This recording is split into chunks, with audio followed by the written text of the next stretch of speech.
So it is 11 Mountain Time, noon Central. We'll get started with this webinar today. My name is Krista Ehlert, and I am the SDSU Extension Range Specialist. I'm located at West River in our Rapid City regional office, and I am involved in some of the farm stress work that we are doing through SDSU Extension. Today, we have Hope Kleine, who is our Health Education and Food Safety Field Specialist out of Brookings, presenting for us today on stress and physical activity. Again, this is part of the Farm Stress series that we're running this summer. And as a reminder, we do have one more presentation happening September 7th, which also is a Tuesday at the same time, and that presentation will cover suicide prevention. So today we'll have Hope take it away on stress and physical activity. Thank you, Krista, for having me and letting me present on this topic of stress and physical activity. So when I was asked to present on this topic, I know physical activity is something that everyone's been talked about for, however long, and everyone knows the importance of getting physical activity. So I didn't really want to focus on that. So I'm taking a little bit of a different approach in how can you maybe adapt bringing more physical activity into your life in a way that is sustainable and can help you with managing stressful impacts that are maybe occurring in your life. So first, just doing a really quick touch on stress and the impact that it has on your body. So when you're going through a stressful situation, you can be getting headaches more frequently, you can experience an upset stomach, having high blood pressure, experiencing chest pain, stiffness, and this is just general stiffness in your body. That's how your body can react to increased stress levels. You can get poor quality sleep, which doesn't ever help anything, have lower energy levels, experience depression, panic attacks, anxiety, and just increased worry. And there's a lot of different ways that individuals choose to cope with stress, but something that I am able to share with you is that exercise addresses every single one of these symptoms of experiencing more stress than your body can tolerate. So it's really a great outlet to managing your stress level. In doing some research for this presentation, I came across this infographic from stressinamerica.org, and I thought this was really telling. So just different coping strategies that individuals use for stress. I'm going to skip that first one because that's the one I want to touch on the most. But, individuals that see a mental health therapist, of those that do, 60% say that it is effective, which is great that individuals are seeing that much of a positive impact on their stress levels. But 40% of individuals reported that in response to their higher stress levels, they'll turn to watching TV or movies for an extended period of time because they view that as their relaxation time. It's their time to sit down and be able to not think about all the things going on in their life. And of the 40%, only 33 say it's effective. So that's not a very effective coping strategy to dealing with stress. And then similarly, going online. So there's a little bit more of the population that goes online to handle stress, and it's even less effective than sitting down and watching TV. So those are the bottom two are a couple of ways that it's maybe a negative coping strategy because it's not very effective helping you manage your stress, and it can actually increase your stress level because you're potentially not being productive in dealing with the problem at hand that is causing you stress. So going back to that first one, 43% of respondents did say that they will exercise or go for a walk when they're feeling stressed, and 62% said that that had a positive impact on their stress levels, which when we compare that to seeing a mental health professional, 68% said that was effective. So just seeing how effective simply going for a walk can be, it's almost as effective as potentially seeing a mental health professional. And I know it can be really difficult for individuals in South Dakota to have access to a mental health professional or to be able to afford it, or maybe they've tried it and they just weren't able to find a professional that matched well with what they needed. So this is where I really encourage individuals to get up and even go for a walk. People hear the word exercise or physical activity and they really, it produces a negative effect on their thoughts because they just don't associate it with something good. So even going for a walk can be really beneficial, even if it's only a 10-minute walk, that can show some really positive impacts as well. So how do we move from knowing that simply going for a walk can help reduce our stress levels to taking the action to actually do that, and not do that for this week only, but to make a sustainable change? So the ability to move from just going like, I'm just going to walk for this week or exercise for this week because I'm really stressed, and then a couple weeks down the road you're not doing anything and your stress level is going back up because you're not mentally thinking about, I need to go for a walk because I'm feeling stressed. You're starting to feel better. So to really transition into incorporating physical activity into your everyday life, a sustainable change to help manage your stress levels, I really want to point out this article. This was wrote by one of my colleagues, Andrea Bjornstead. I have a link to the full article, but it's actually a publication, and she talks about the 5 steps to take to alleviate stress.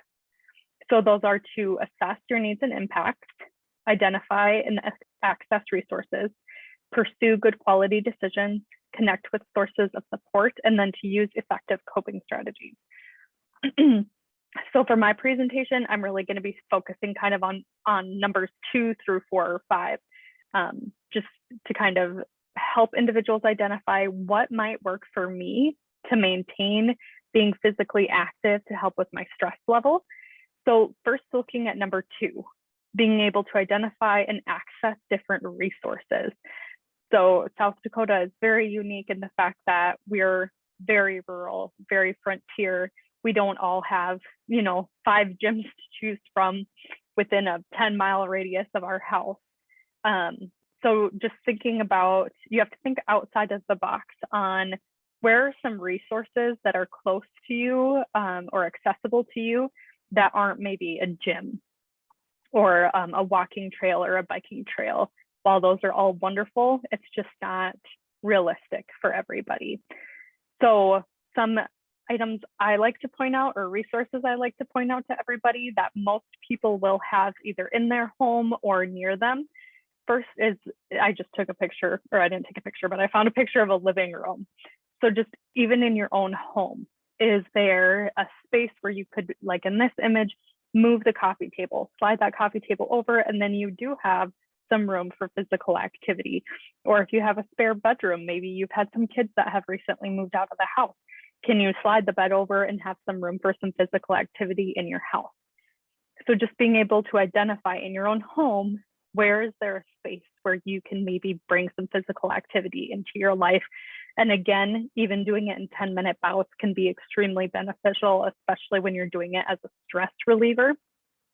And really what the guideline we try to kind of tell people is a 6 foot by 6 foot square is really what you need to be physically active in your home. So if you're able to kind of identify a square in about those parameters, you can have benefit to being active in your house.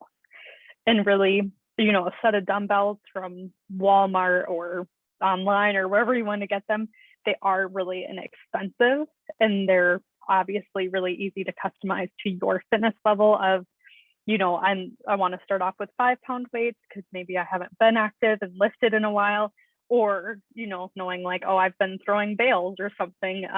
So I'm able to graduate up to like a 15 or 20-pound dumbbell. So that's really nice because you can purchase another size up kind of as you get physical activity incorporated more into your everyday life. Another resource I like to point out to individuals is playgrounds. This might not be something that you maybe have like in your yard or in your home, or if you're out in the country. I realize you can't just go walk over to the park, but if you ever get the chance to go on walks in town and you're walking by a park, I really encourage individuals to stop at the park for 5 minutes. You're doing your walk, which means you're getting in your cardiovascular activity. But if you go by a park, stop for 5 minutes to get in 5 minutes of strengthening exercise. Strengthening exercise is another component of physical activity. So you have your cardiovascular, which is going to be like your walking, your running, your biking, your swimming.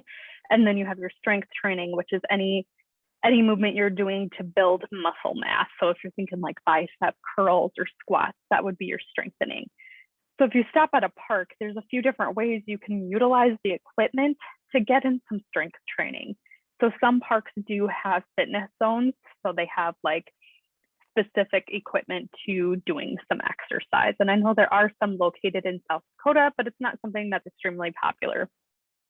So just using a typical playground set or equipment, they all might not look this big and fancy, but a lot of playgrounds typically have a slide and typically have some stairs to get to that slide, right? So when I'm looking at that slide, I'm thinking you could do an elevated push-up on that. Put your hands on that bottom of the slide where kids would come out, make sure there's not kids playing on it or kids going down the slide, because that's going to result in a little bit of a disaster. But go ahead and do an elevated push-up there.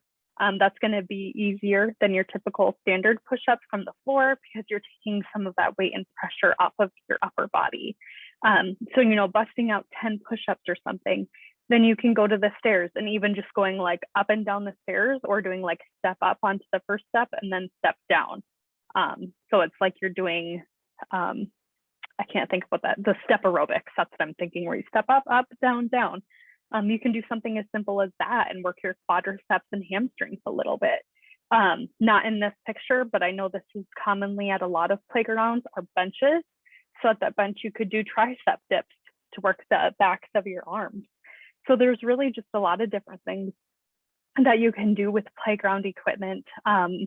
You know, you can even just stop and do squats, hold on to the side of the bench just for balance, and do some squats or even do some lunges. So I really challenge you that next time you're out on a walk, you walk by a playground set that maybe isn't too busy with kids, maybe it's early in the morning or later at night, try to do a couple different strength training exercises.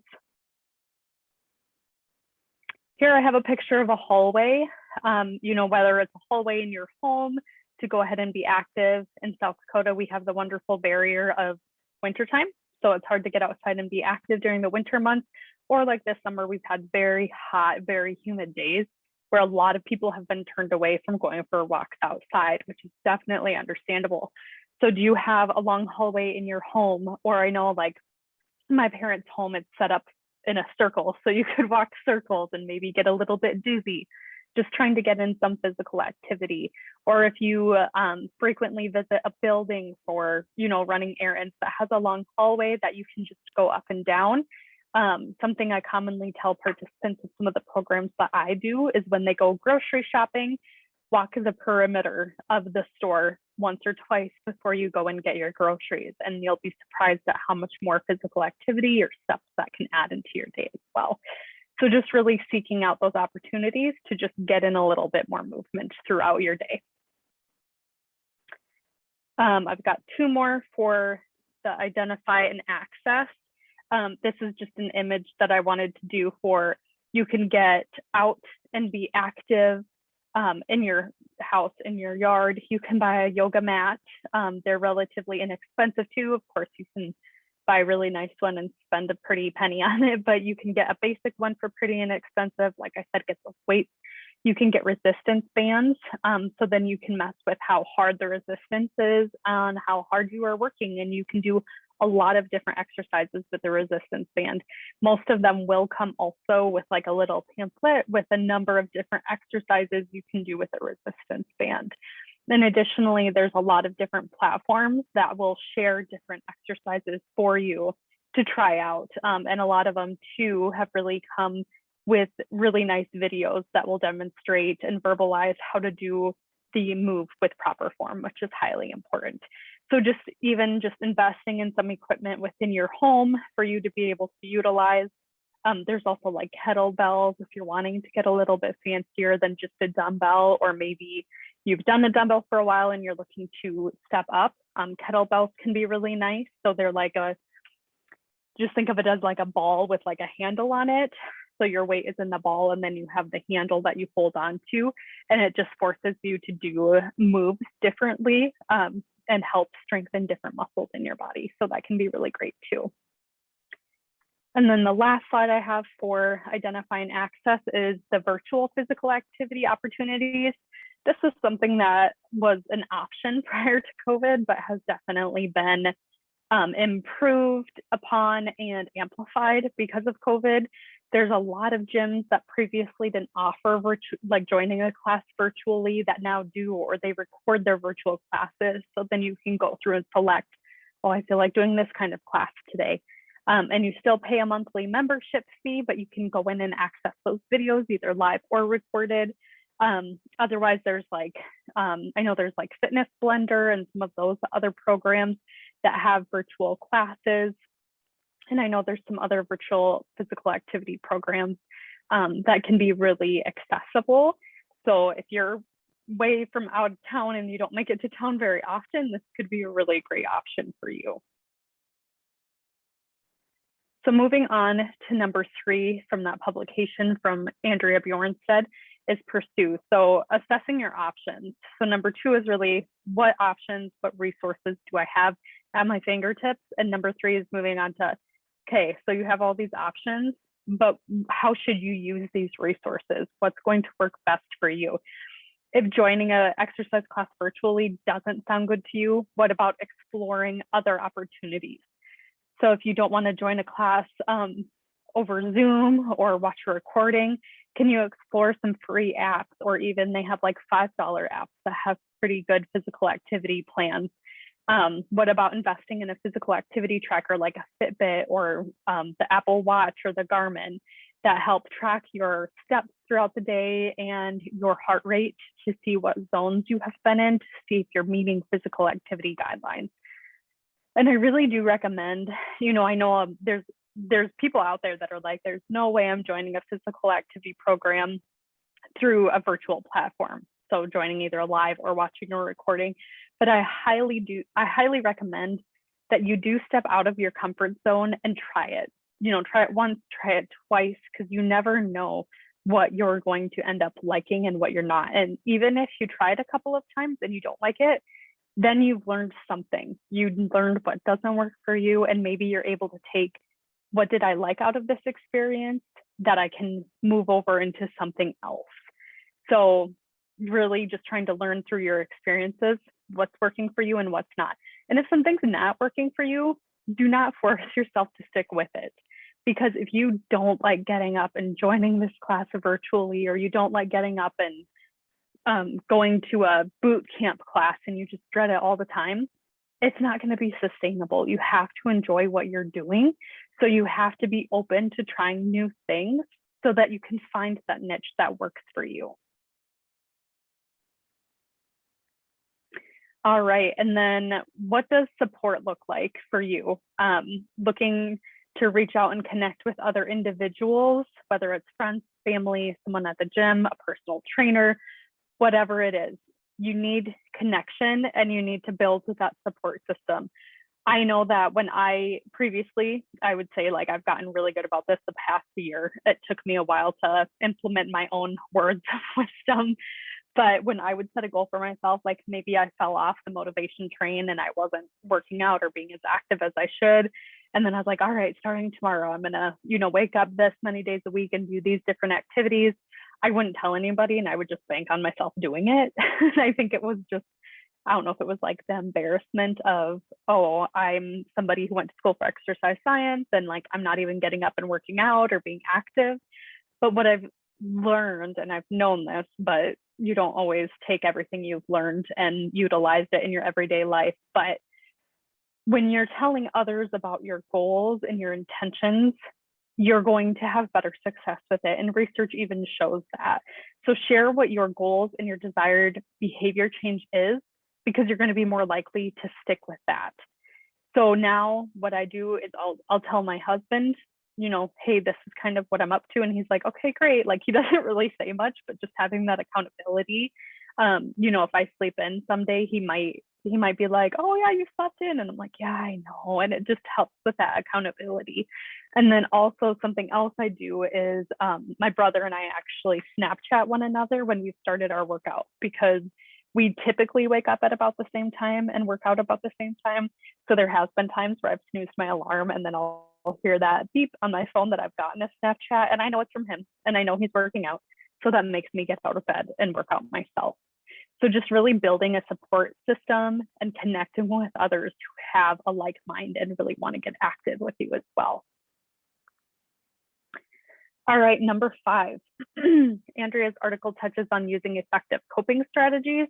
So I have some strategies listed out here on the slide, and some of them may speak to you. They may be familiar to you, whether it's the way that you utilize to cope or somebody that you know. And looking at this list, you know, thinking of what do I do when I cope? Is it something that's effective? Is it something that's healthy? So thinking back to this slide that I had shared earlier of like, I know when I've had a really long day, I love to just like, oh, I just want to sit in front of the TV and watch some Friends, because Friends is like my favorite go-to TV show to just watch, even though I've seen it 100 times. But how effective is that? And could I find more benefit from doing something else? So whether that's getting a few things done around the house just to help me with my stress level, maybe that will help me be less stressed the next day because I was able to get some things done in my house, or something that I like to do in the evening to unwind is just stretch. So maybe I'm sitting in front of the TV and I'm stretching. Maybe I'm talking on the phone to a friend or family member and I'm stretching, or maybe I'm just listening to music and just kind of unwinding down and doing some stretching or doing some yoga poses. So just always, I encourage you to think back to this when it comes to, oh, I just want to sit and go scroll through Facebook on my phone, or I just want to watch this TV show. Think about what's going to help me be less stressed right now and tomorrow. What is something I can do to help alleviate my stress?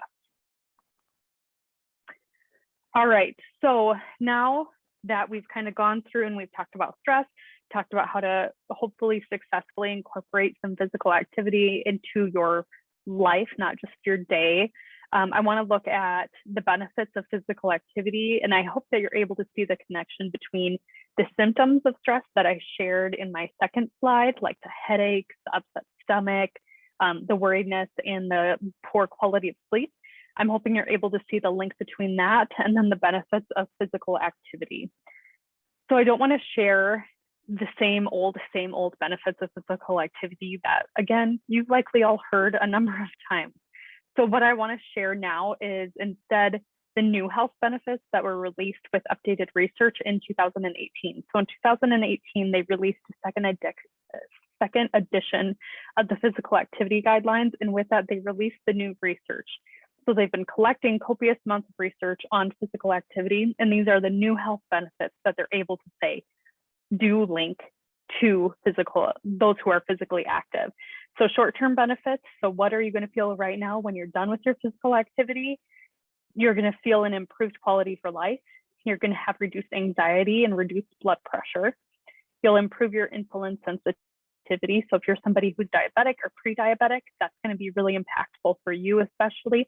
And then improved sleep. So you're actually going to sleep better, which is going to help with that poor sleep quality. The long-term benefits for adults, you'll prevent 8 different types of cancer. So previously it was released that physical activity helped 2 kinds of cancer, and now that's gone up to 8. You'll reduce your risk for dementia, including Alzheimer's disease. And for older adults, it will lower the risk of injuries from falls.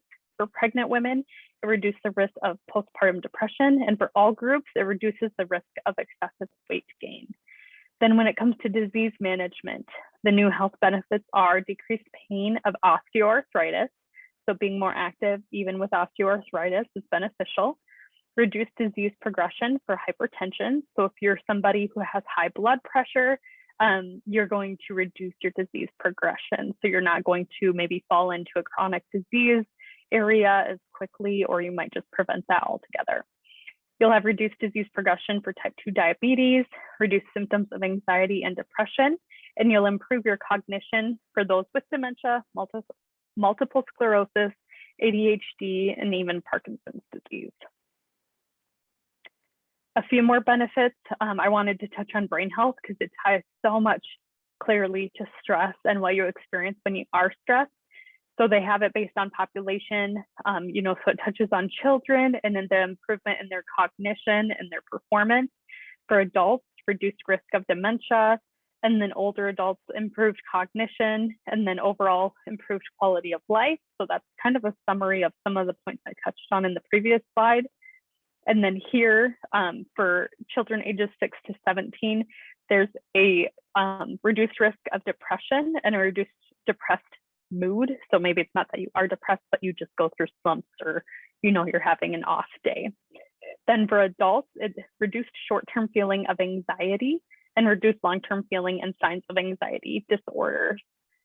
Then for adults, again, improved sleep outcomes, so increasing your sleep efficiency, sleep quality, more time in deep sleep, and then reduced daytime sleepiness, and then improved sleep outcomes that increase with the duration of the acute episode. So the longer that you're able to maintain your physical activity levels, the more that your sleep outcomes are going to increase in better sleep quality.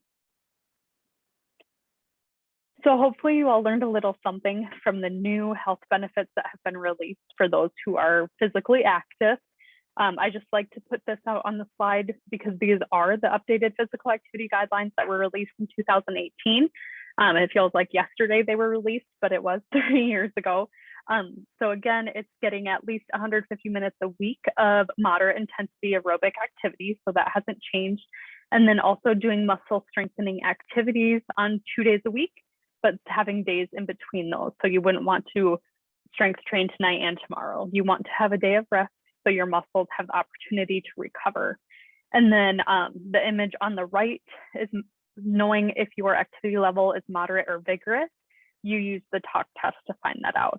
So if you're going out on a walk and you're with a friend or family member, if you're breathing harder, but you're still able to hold a conversation, that's going to be classified as moderate intensity. Whereas if you're only able to be like, oh yeah, I know, yes, no, and only saying a couple of words without having to stop and catch your breath, that's going to be a vigorous activity. And I always like to point out too that what counts, and it's that whatever gets you moving counts. So there's things that you're doing in your everyday life now that you might not think, I'm not very active, but then when you think about what you've done throughout the day, those things count. So there's a little image of somebody like raking or gardening. If you're walking, if you're, having to walk around your farm to do different chores, that's going to count. Vacuuming, so household work, walking your dog. Here's the gardening emblem, playing catch with kids or grandkids. So really just movement throughout your day counts toward those physical activity guidelines. And then I'm really quickly going to touch just on 2 types of physical activity. I kind of touched on these before, but there's aerobic and muscle strengthening. So aerobic is when your body's large muscles move in a rhythmic manner for a sustained period of time. So like I touched on before, walking, running, swimming, and biking. And then you're focusing on intensity, frequency, and then the duration, or how long it is that you're doing that. So this is what you're really wanting to build up to be that 150 minutes of moderate activity per week. Then there's the strength training or muscle strengthening. And this also has 3 components of intensity, frequency, and then sets or repetitions. So that's how many times a person does the muscle strengthening activity, like lifting weights, doing a push-up. So this is really where I'm encouraging, stop at that playground, get some push-ups or squats in, and just put a little bit of muscle strengthening into your day. This is a component of physical activity that often gets neglected. When people are thinking about being active, they're thinking about like, oh, I'm gonna go for a walk. And they don't necessarily think about muscle strengthening. And then I really wanted to touch quickly on arthritis and physical activity. Arthritis is a huge burden to individuals, and a lot of those people that get diagnosed with arthritis, some of them will, oh, I don't want to walk, I don't want to get up and go around because it hurts. My joints hurt. I'm achy already. But there is so much benefit to those who do continue their activity levels even through arthritis, and it can actually help offset the pain that you feel from having that arthritis.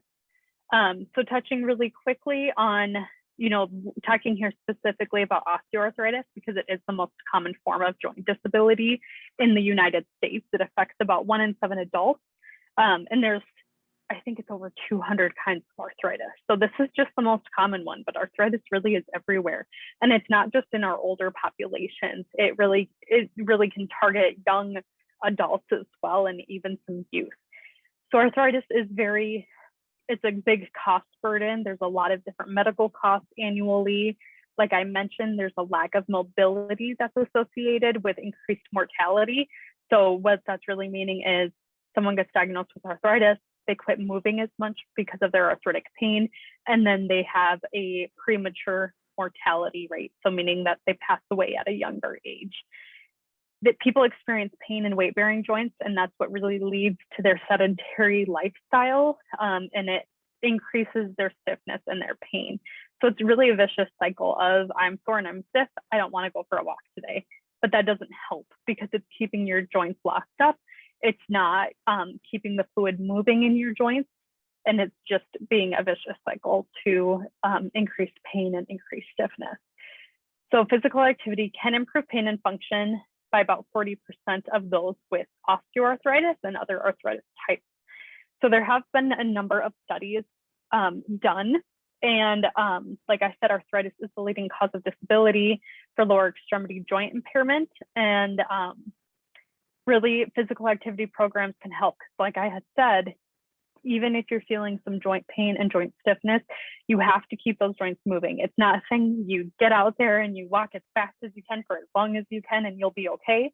You have to still listen to your body. So going out and going for a walk and listening to your arthritic pain. Maybe you're only able to go out for a 15-minute walk, whereas 2 days ago you did a 30-minute walk, and knowing that that's okay and that that's going to happen when you have arthritis. So there's two different, I have a recording on that slide, so I'm just going to, I don't know if you guys were hearing that, but I'm not going to make you listen to the recording of me. So I'll just talk really quickly about the Fit and Strong program, and you can glance over this success story that we have from one of our participants. But Fit and Strong is an evidence-based falls prevention program. It was designed for individuals with osteoarthritis that can be beneficial to anybody who has any form of arthritis and wants to be more active. So it really focuses on both types of physical activity that I had discussed, which is cardiovascular and strength training. And this program can either be 8 weeks or 12 weeks. The sessions are each 90 minutes. You go through first cardiovascular exercise, then you move to your strength training exercise, and then it actually ends with some health education discussion. So in those health education discussions, everyone sits as a group and you talk about different educational topics surrounding physical activity and health.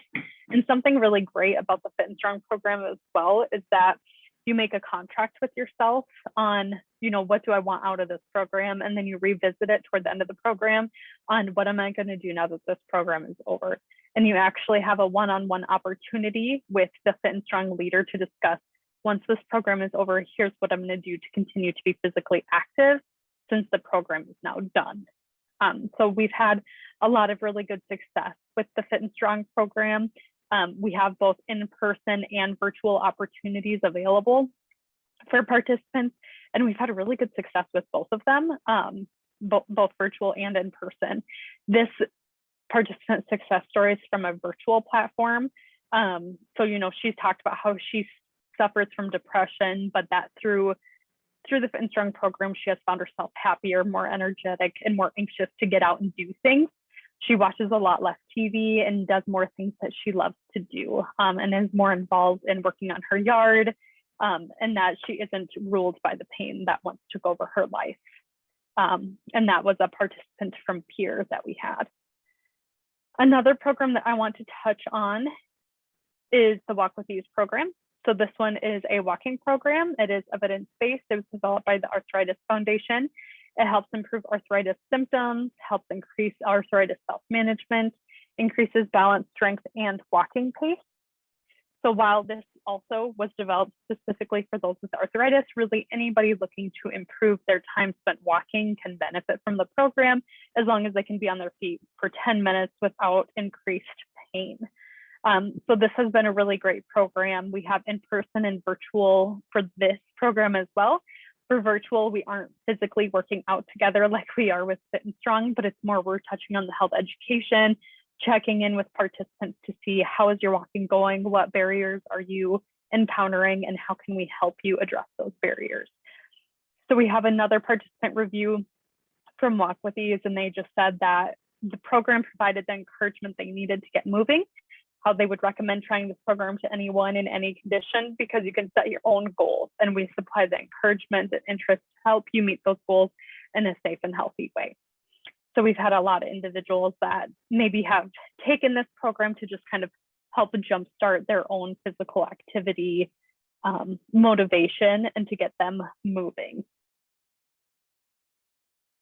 And then I wanted to just share the workshops that we have coming up. So for Walk with Ease, we have workshops that are coming up in Sturgis, Mitchell, and Sioux Falls. Those 3 are all in-person workshops, and we will have a virtual Walk with Ease coming up. We just didn't have the details finalized for that quite yet. And then for Fit and Strong, we do have an in-person taking place in Chamberlain that starts in September. And then we have a virtual Fit and Strong that will begin in October. So that's the one that you join over Zoom. I do have the registration link linked there. Otherwise, I have my contact information on this slide so that you can reach out to me through email and I'll be able to help, let you know what workshops are coming up and just help answer any questions that you have. So that really brings us to the end of my presentation. Are there any questions?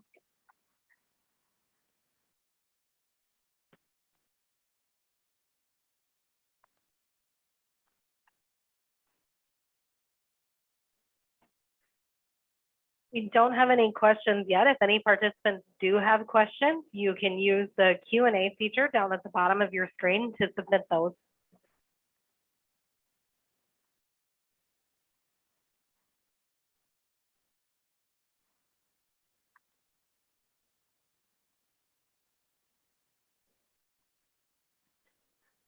Nothing coming through right now. Hope or Krista, do you have anything else you'd like to add to wrap up the meeting? I don't have anything else, but just thank you to those of you who were able to join, and I hope you learned something that's helpful to you.